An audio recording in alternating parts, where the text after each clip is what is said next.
Hello students, I am Satya sir. Today I am going to teach you English grammar, that is changing sentence. That's my pick. It's part 9.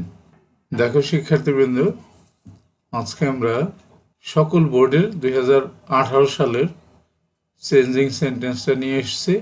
আমরা একটা একটা করে প্রশ্ন নেব, একটা একটা করে করাবো, বোঝাবো। তাহলে দেখো, আমরা একটা সেন্টেন্স নিয়ে আসি। এই নাম্বারটা দেখো, এই নাম্বার সেন্টেন্সটা কি বললো? Very few conquerors of the world were so great as Taimur. Superlative করতে বলা হলো এখানে। আমরা উত্তরটা নিয়ে নিই। এবার দেখো, এই ভেরি ফিউ থাকলে সেটাকে যদি সুপারলেটিভ করতে বলা হয়, তাইলে আমরা ওয়ান অফ আনবো। এই যে দেখো, ওয়ান অফ দা। তাহলে দেখো, লাস্টের থেকে আনবো তাইমুর। তাইমুর এখানে ওয়ার ছিল, কিন্তু তাইমুর একা, এই কারণে ওয়াজ বসলো। Taimur was one of the, এখানে ছিল গ্রেট, তার সাথে ইএসটি যুক্ত করে সুপারলেটিভ ডিগ্রি করলাম আমরা, গ্রেটেস্ট। আর সুপারলেটিভ ডিগ্রির আগে একটা দা বসে, দা বসালাম। তাহলে Taimur was one of the greatest conquest of the world. নিশ্চয়ই তোমরা বুঝতে পেরেছ। তারপরেরটা আমরা চলে যাই বি নাম্বার প্রশ্নটা নিয়ে নিই আমরা। বি নাম্বার প্রশ্নটা দেখো কি বললো? The province of a powerful prince was once attacked by young Taimur. উত্তরটাও নিয়ে নেই। এবার আমরা দেখব, দেখো, the province of a powerful prince, একটা শক্তিশালী রাজপুত্রের একটা প্রভিন্স মানে অঙ্গরাজ্য, was once attacked by young Taimur, যুবক তাইমুর দ্বারা আক্রান্ত হলো, অর্থাৎ যুবক তাইমুর আক্রমণ করলো। এখানে প্যাসিভে আছে, আমাকে অ্যাক্টিভ করতে বলা হলো, তাই না? তাহলে অ্যাক্টিভ থেকে প্যাসিভ করতে হলে আমাদের যে 4টে নিয়ম জানতে হয়। অবজেক্টটা সাবজেক্টে চলে আসে, সাবজেক্টটা বাইরের পিছনে বসে, মূল ভার্বের পাস্ট পার্টিসিপল ফর্ম বসে, আর টেন্স অনুসারে সাহায্যকারী বসে, তাই না? তাহলে তার উল্টাটা যদি আমরা করি, তাহলে অ্যাক্টিভে চলে আসবে। বাইরের পিছনে কি ছিল? ইয়ং তাইমুর। আর এখানে একটা ওয়ান্স ছিল, ওয়ান্সটা আগে দিলাম, ওয়ান্স ইয়ং তাইমুর। এটা কি ছিল? ওয়াচ ছিল। তাহলে পাস্ট ইনডিফিনিট টেন্সে ছিল। তাইমুর অ্যাটাকড, পাস্ট ইনডিফিনিটে গেল, তারপরে সাবজেক্টটা অবজেক্টে চলে গেল, the Province of a powerful Prince. দেখে, এই পুরোটাই কিন্তু এখানে সাবজেক্ট ছিল, the Province of a powerful Prince. এই পুরোটাই এখানে সাবজেক্ট ছিল, এখানে গিয়ে অবজেক্টে চলে গেল। তাহলে আমাদের অ্যাক্টিভটা হয়ে গেল। এরপরে আমরা পরবর্তী সি নাম্বারের প্রশ্নটা এবং উত্তরটা দুটোটা নিয়ে নিই। সি নাম্বারের প্রশ্ন উত্তর দুটোটা নিয়ে নিলাম। এখন আমরা সি নাম্বারটা বোঝাবো। দেখো, সি নাম্বারটা কি বললো? Entering the kingdom of the Prince.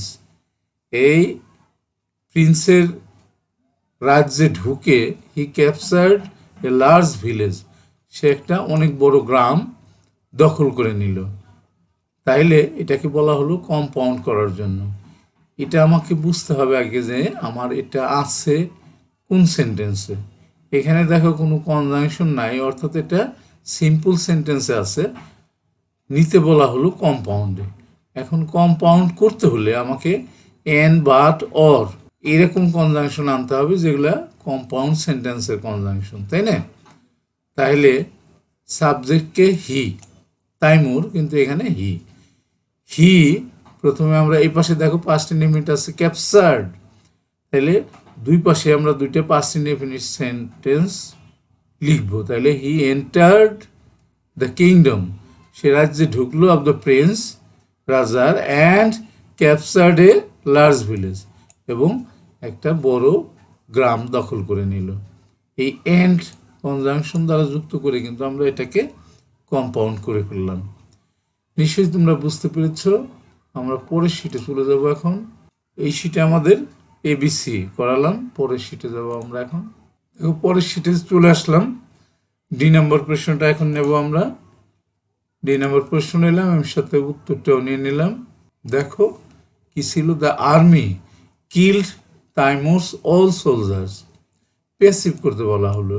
অ্যাক্টিভে আছে, তাহলে অ্যাক্টিভে আছে এখানে আমাদের দেখি যে সাবজেক্ট কে, দ্য আর্মি, মূল ভার্বটা কিল্ড, আর তাইমুরস অল সোলজার্স এটা হলো অবজেক্ট।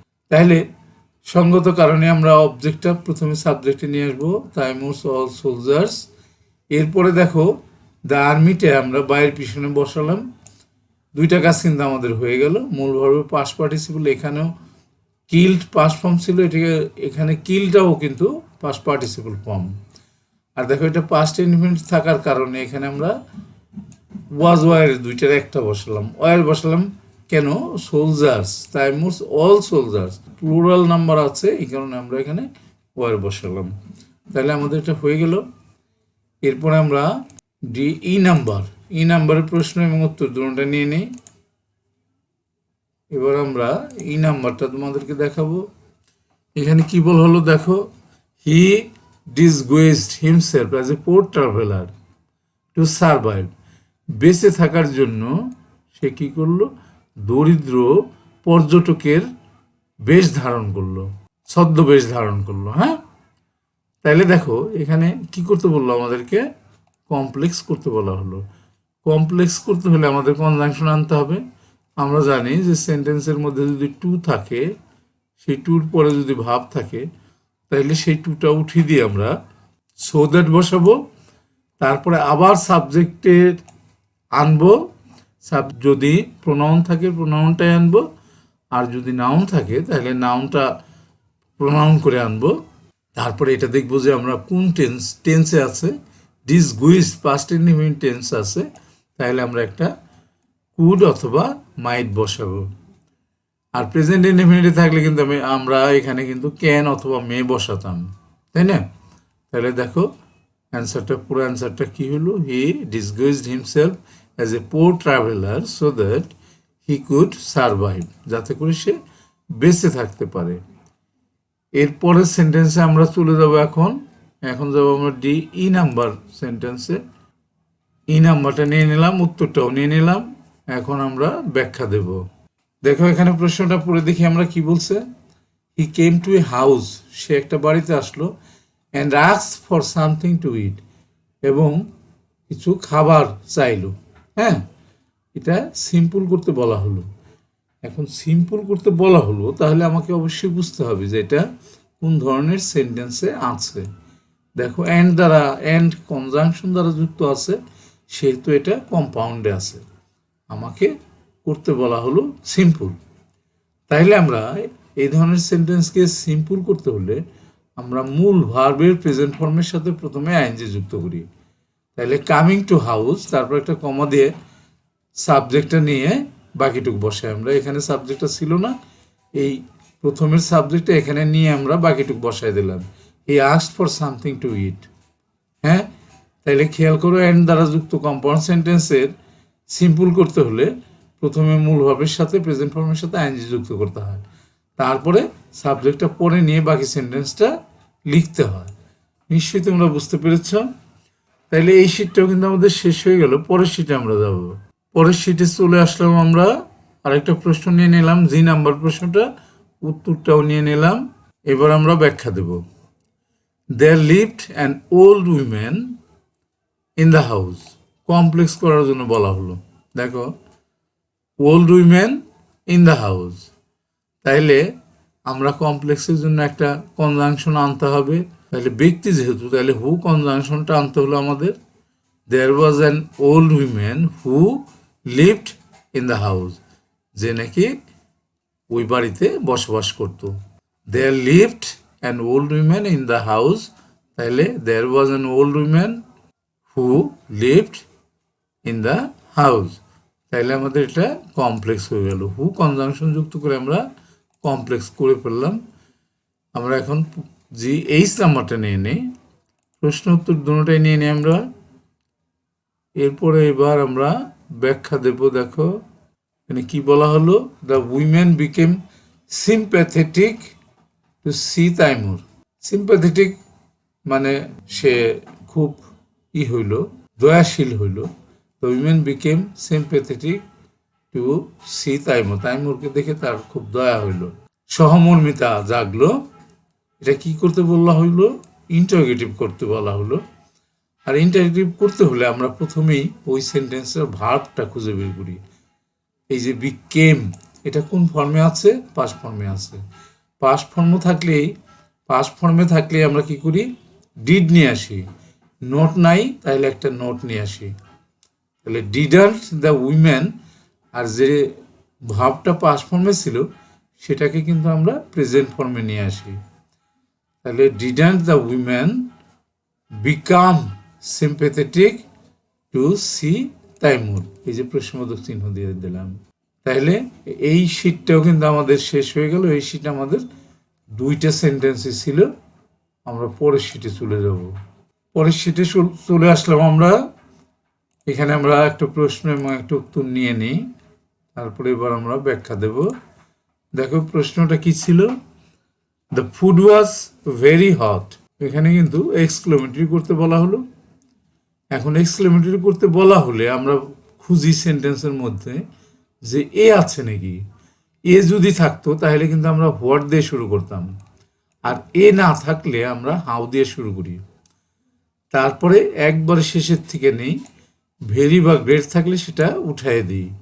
তাহলে হাউ হট, তারপর সাবজেক্ট আর ভার্বটা শেষে বসাই। তাহলে how hot the food was, তারপরে নোট অফ এক্সক্লেমেশন বসাই। তাহলে আমরা পরেরটা নিয়ে আসি। এটা আই, যে নাম্বারটা নিয়ে আসি এখন, এটাই আমাদের শেষ। যে নাম্বার প্রশ্ন এবং উত্তর আমরা নিয়ে আসলাম। এবার আমরা যে নাম্বারটা ব্যাখ্যা দেব। দেখো, তাইমুর ওয়াজ টু হাংরি, এখানে একটু ভুল হয়েছে। এখানে টু হাংরি টু, একটা টি ও টু হবে, টু ওয়েট, অর্থাৎ সে এতই ক্ষুধার্ত ছিল যে অপেক্ষা করতে পারছিল না। নেগেটিভ করতে বলা হলো। এই ধরনের সেন্টেন্সে টু সেন্টেন্সে যদি থাকে, তাদেরকে নেগেটিভ করতে হলে এই টুর পরিবর্তে বসাইতে হয় সো বসাইতে হয়, আর এই টুর পরিবর্তে বসাইতে হয় দ্যাট। তারপর আবার সাবজেক্ট যদি নাউন থাকে তার পরিবর্তে প্রোনাউন বসাইতে হয়। তারপর একটা দেখতে হয় যেটা কোন টেন্সে আছে। পাস্ট ইনডিফিনিট টেন্সে থাকলে কুড বা মাইট বসাইতে হয়, আর প্রেজেন্ট ইনডিফিনিট থাকলে ক্যান বা মে বসাতে হয়, আর তার সাথে একটা নোট বসাইতে হয়। তাহলে দেখো পুরোটা তাহলে কি হলো? Timur was so hungry that he could not wait. Timur এতই ক্ষুধার্ত ছিল যে সে অপেক্ষা করতে পারলো না। তাহলে আমাদের কিন্তু হয়ে গেল, আমাদের ট্রান্সফরমেশনটা হয়ে গেল। নিশ্চয়ই তোমরা বুঝতে পেরেছ। শেষ করবো আমরা। শেষ করার আগে যে কথাটা বলি আমি সবসময়, সেটা হলো যে তোমরা কেউ যদি আমার চ্যানেলে নতুন হয়ে থাকো এবং আমার পড়ানো যদি তোমার পছন্দ হয়, তাহলে আমার চ্যানেলটাকে তুমি সাবস্ক্রাইব করে দিতে পারো, লাইক করতে পারো, শেয়ার করে বন্ধুদেরকে দেখাতে পারো। তুমি কমেন্টস করতে পারো যে এই গ্রামারটা তোমার দরকার বা এই জায়গায় আমি বুঝি নাই, তাহলে আমি সেটা তোমার কমেন্টসের উত্তর দেব। আর তোমরা সাবস্ক্রাইব বাটনের পাশেই বেল বাটন থাকে, সেটা ক্লিক করে রাখতে পারো যাতে ফিউচারে কোনো ভিডিও দিলে তোমার কাছে চলে যায়। আর আমি আমার অন্যান্য ভিডিওতে প্রথম দিকেই বলেছি যে তোমাদের এসএসসি পরীক্ষার ঠিক 1 মাস আগে আমি 3টা সাবজেক্টে, English first paper, second paper এবং গণিতে সাজেশন দেবো, শর্ট সাজেশন, যেগুলো নাকি অধিকাংশই কমন পড়ে। তাহলে তুমি যদি বেল বাটনটা ক্লিক করে রাখো, তাহলে আমি যখন সাজেশন দেবো তখনও কিন্তু তোমার কাছে নোটিফিকেশনটা চলে যাবে এবং তখন তুমি সাজেশনটা পেয়ে যাবে। আর যারা আমার চ্যানেলটাকে ইতিমধ্যেই সাবস্ক্রাইব করে দিয়েছে তাদেরকে অসংখ্য ধন্যবাদ। তাদেরকে বলবো যে প্র্যাকটিস করতে হবে, তোমাকে বারবার দেখতে হবে, তাহলে তোমার জিনিসগুলো মনে থাকবে। ঠিক আছে শিক্ষার্থীবৃন্দু, আমরা শেষ করব। Thank you for watching. I am Kazi Abdul Sattar, senior English teacher, SMSM High School and College, Dhaka. That's all. Thanks again and see you next.